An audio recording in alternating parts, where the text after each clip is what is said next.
손흥민 선수의 손가락 상태가 생각보다 굉장히 심각하다는 분석이 나와 우려를 자아내고 있습니다.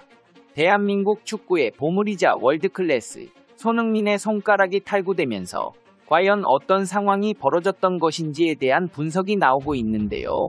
현재 손흥민 선수의 상태, 그리고 대표팀 선배는 우습게 알고 하극상이나 범하면서 파리에서는 음바페와 정치질에 몰입 중인 이강인 선수가 수십억을 배상해야 할 위기에 놓이면서 울상을 짓고 있다는 소식, 자세히 알아보겠습니다. 안타까운 소식입니다. 손흥민 선수의 손가락 부상이 생각보다 심각하다는 전문가들의 분석이 나오고 있습니다. 사건 당시만 해도 손흥민 선수가 말하기를 훈련 중 삐끗했다는 인터뷰를 남겼지만 사실은 그렇지가 않았습니다.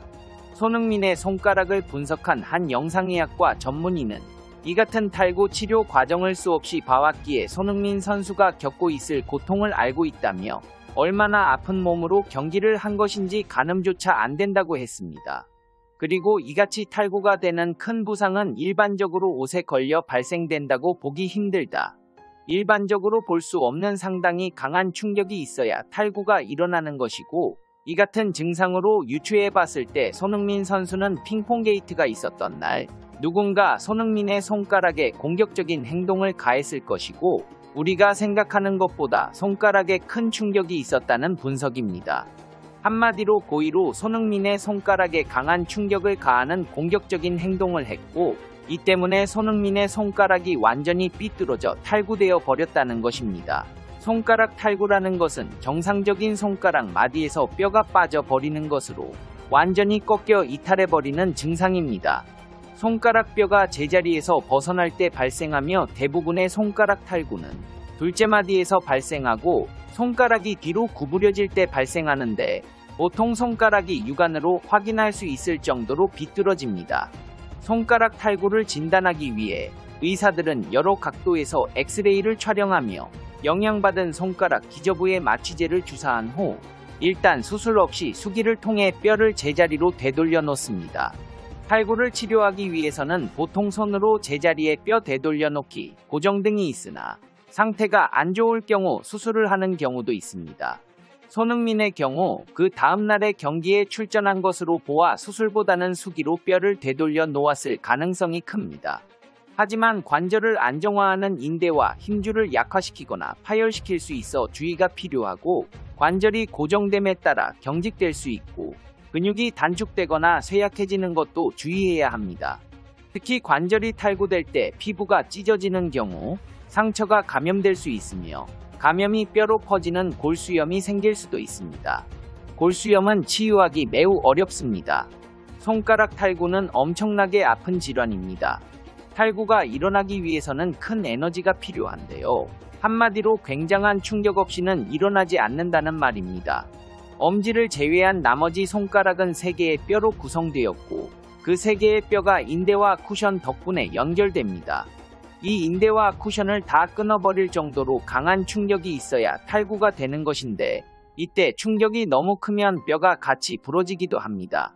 손흥민 선수는 테이핑을 했는데 테이핑을 해도 탈구가 반복되는 경우가 있어 이런 때는 수술을 해야 합니다. 근데 손흥민의 경우 경기를 계속해서 뛰어야 하기 때문에 탈구를 회복하기가 어렵고, 시즌 후 상태를 봐서 수술을 해야 하는데, 수술이 늦어질 경우 영구히 손상이 간 채로 살아가는 경우도 있습니다. 현재 보시는 사진은 축구선수 골키퍼 김영광 선수인데, 그는 다수의 손가락 탈구를 통해 손가락이 다 휘어져 있습니다. 휘어진 손가락 때문에 결혼 반지도 못 끼는 경우로, 손흥민 역시 회복이 잘 안 될 경우 이렇게 영원히 휘어진 손가락으로 살아가야 할 수 있습니다. 실제로 손흥민 선수의 손가락에 큰 고통이 느껴지고 있다는 정황들이 나타나고 있는데요. 최근 손흥민 선수는 패션 브랜드의 행사에 참가해 배우 전지현과 만남을 가졌습니다. 손흥민은 평소처럼 환한 미소로 등장해 팬들을 향해 손을 흔들었지만, 여전히 부상을 입은 손가락에는 깁스를 한 상태였고, 오른쪽 가운데 손가락에 보호대를 착용한 것이 포착되었는데, 여전히 손가락은 퉁퉁 부어있는 모습이었습니다. 뿐만 아니라 소속팀 훈련을 마친 손흥민이 팬에게 사인을 해주려다 손가락에 무언가 스치자 놀라며 손을 황급히 빼는 모습이 포착되었습니다. 잠시 고통스러운 듯한 표정을 짓던 손흥민은 입술을 꾹 다문 채 사인을 이어갔습니다. 손가락 부상은 생각보다 오래갑니다. 물리치료를 제대로 못 받으면 2년 동안 부어있는 경우가 많습니다. 손흥민 선수는 걸어다니는 종합병동이라고 말해도 될 정도로 온몸이 아픈 곳 투성입니다.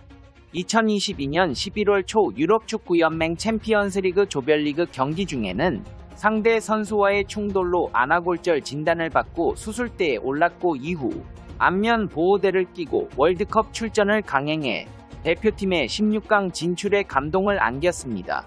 2023년 손흥민은 부진을 면치 못한 적이 있었는데 당시 손흥민을 괴롭혔던 것은 스포츠 탈장이라는 부상 때문이었습니다.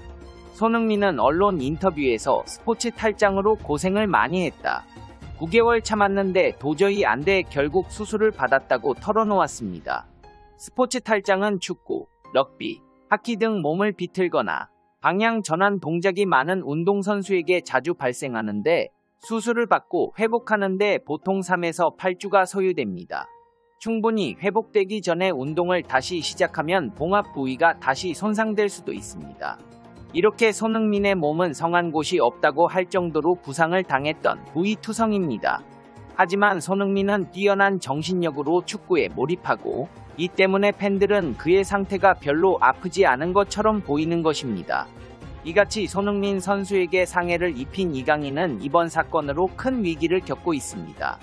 광고주로부터 손해배상 소송을 당한다면 물어야 할 위약금 규모가 수십억 원에 달할 것으로 예상되고 있기 때문입니다. 광고업계에 따르면 아라치치킨은 자사 홈페이지에서 이강인의 광고 사진과 영상을 삭제했습니다. KT도 이강인을 둘러싼 논란에 촉각을 세우고 있으며 이강인을 광고 모델로 발탁한 FC온라인 넥슨 또한 유저들의 항의로 몸살을 앓고 있습니다. FC온라인 측은 지난달 18일부터 재벌 구단주의 슛돌이 라이프, 매치 플레이 등 이벤트에 이강인을 형상화한 캐릭터를 쓰고 있는데 이 기업들이 손해배상을 청구할 경우 적어도 수십억의 위약금을 물어내야 할 위기에 놓인 것입니다. 하지만 이강인 선수는 이 같은 상황에 아랑곳 없이 파리에서 정치질에 바쁜 상황입니다. 대표팀 선배를 우습게 아는 이강인은 음바페의 비율을 맞추며 생일 축하 인사까지 받았는데요. 음바페는 SNS에 자신이 이강인의 얼굴을 어루만지며 기뻐하는 사진과 함께 생일 축하해 내 동생이라는 글을 올렸습니다. 이강인은 2001년 2월 19일 생으로 올해 23번째 생일을 맞았습니다. 지난 10라운드 브레스트전에서는 이강인의 아웃프런트 패스를 받은 음바페가 득점을 기록했는데 음바페는 득점 후 손가락으로 이강인을 가리키며 가장 먼저 달려가 안겼습니다. 또한 이강인이 11라운드 몽펠리에전에서 리그 1 데뷔골을 터뜨리자 음바페가 SNS로 축하글을 올리기도 했지만 이강인이 비율을 맞추던 음바페가 이적할 가능성이 높아지며 음바페의 끈도 곧 끊어질 전망입니다. 글로벌 매체 디애슬레틱은 지난 16일 음바페가 PSG 구단에 계약이 만료되는 이번 시즌을 마친 뒤 떠나겠다는 의사를 전달했다. 아직 조건은 합의되지 않았지만 곧 레알 마드리드행 공식 발표가 이어질 예정이라고 보도했습니다. 대표팀 선배를 우습게 알며 하극상이나 범하는 이강인. 앞으로 이강인이 한국 대표팀에서 뛰는 것을 보는 것이 점점 더 어려워질 전망입니다. 페페TV 시청자 여러분은 어떻게 생각하세요? 페페TV는 여러분의 생각이 궁금합니다. 댓글로 여러분의 생각을 남겨주세요. 여러분, 행복한 일은 매일 있습니다. 아무도 당신에게 상처 줄 자격이 없습니다. 다른 사람들이 아무렇게나 던지는 말에 상처받지 말고 오늘도 세상에서 가장 소중한 당신에게 잘해주기로 약속해요. 가장 큰 성공은 행복한 당신입니다. 그럼 다음 영상에서 봬요. 안녕.